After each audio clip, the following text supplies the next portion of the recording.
Good morning, everyone. And they say you come to conferences to meet new people and have obviously a break from the office and pick up at least one good idea. So I hope that my presentation will deliver the latter. I've recently moved into the role of head of B2B at Mindshare, but prior to that, I was in the global team for 3 years working on clients like SAP and Zurich. From my point, consumer gets the big press, but B2B is substantially larger, and I think in these economic times it's growing much faster, so it's something that more and more people are taking note of. So there's two things I'd like to touch on today, which I think are true both at the global and domestic level. The first point is the importance of the branding within B2B. I think Caroline touched on that today, and I equally will be looking at a similar case study amongst another one. And also how mobile is key to driving engagement amongst our business audiences. So let's start with branding. You don't get a much bigger brand than IBM, of course. To Caroline's point, they've got that position of second now in global brand equity, which I really think is just the epitome of the work that they've done in building relationships across both the business and the consumer audience. At Mindshare, we've been working to help them achieve that since 1997, so we've got a lot of experience in taking a business brand from a point of difference to a point of influence. I think IBM's Smarter Planet campaign really kind of brings this into the fore, really, because it demonstrates how a good brand strategy can significantly elevate a business's position in the market.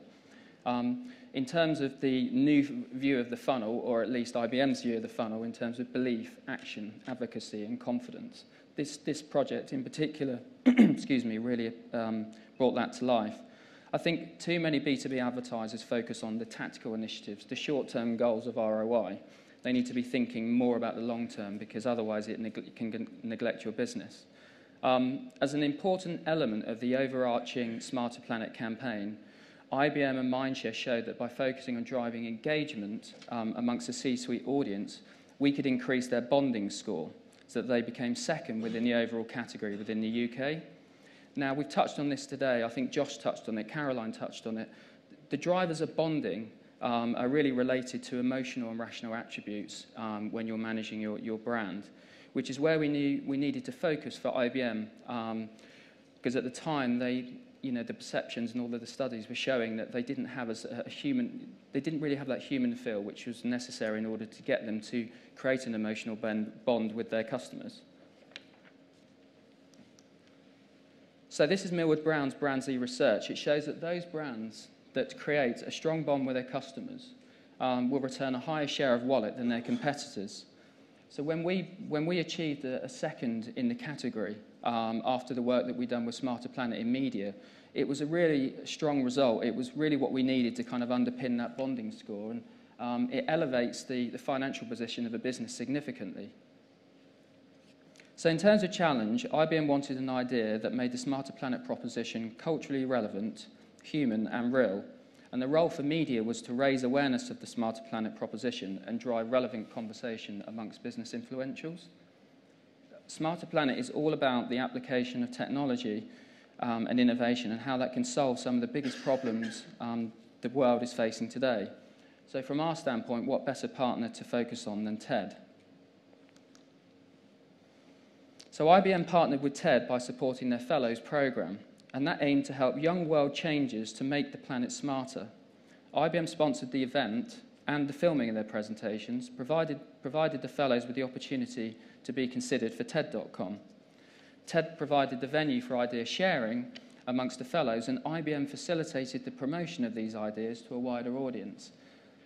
So as part of the partnership, IBM built an innovation lounge at the conference, and that was a really important element of the program, because it created that kind of emotional connection with the Fellows as well as the wider speaker audience.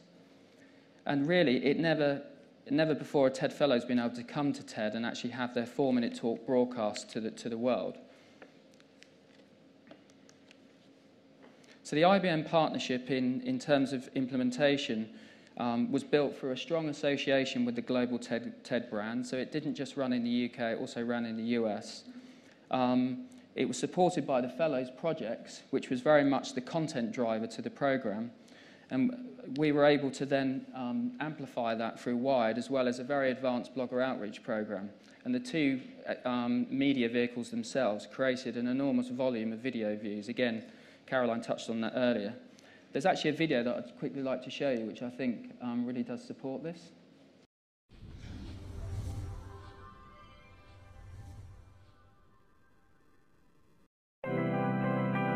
IBM has underwritten the filming of the TED Fellows Talks. Each fellow talks for 4 minutes about the work that they do or an idea worth spreading. And because of IBM, they now have the opportunity to be considered for TED.com. IBM is all about innovation, not just the innovation we do within the company, but the innovation we work with other people and organizations to do. TED Fellows really encourages people to take their ideas and actually execute on it. And that's a great marriage to be able to drive the next wave of change and advancement. At TED Global, we have a demonstration called Edison, which is about the smart and intelligent generation of energy. The future of how energy would be produced and consumed by sources such as conventional power generation plants, solar energy, renewable sources of energy, wind, and new consumers of energy such as electric cars. Solving the key problems that affect society today require a different way of thinking and a different way of coming up with solutions. IBM's initiative around Smarter Planet is looking at the biggest problems we have: water, infrastructure, medicine, etc. And TED is providing a venue to get all the thinkers of the world together, and working with IBM, I think we can bring both communities together to really reach that global forum. So in terms of the results were extremely impressive. From an awareness standpoint, we actually drove over 8 million opportunities to see the content across Wired and TED.com. And over 750 C-suite executives attended the conference, so it really was bang on the audience. And 19 pages of sponsored editorial in Wired, as well as the supplement that Caroline alluded to earlier. In terms of conversation engagement, we drove over 800,000 people to view the content across Wired, YouTube, and TED.com. So the kind of multiplier effects of using the TED website in combination with Wired, YouTube, as well as seeding in relevant other blog spaces, drove an enormous volume of video views. I hope you agree. There was also over 1,200 positive blog posts, again emphasising that we really were driving relevant conversation. There was a microsite also built on the Wired platform, and that had an average dwell time of around 2 minutes 40, which is very good.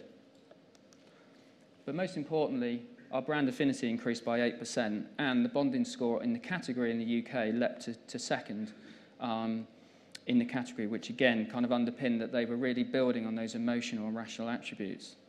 The content produced across the platforms, I think, demonstrated how IBM was really supporting a smarter planet in real life and supporting people that were making a difference in real life. So for my second case study, I'd like to just touch on on mobile and a project that SAP ran called the Unwired Web. And it looks at how mobile is key to driving engagement amongst our business audience.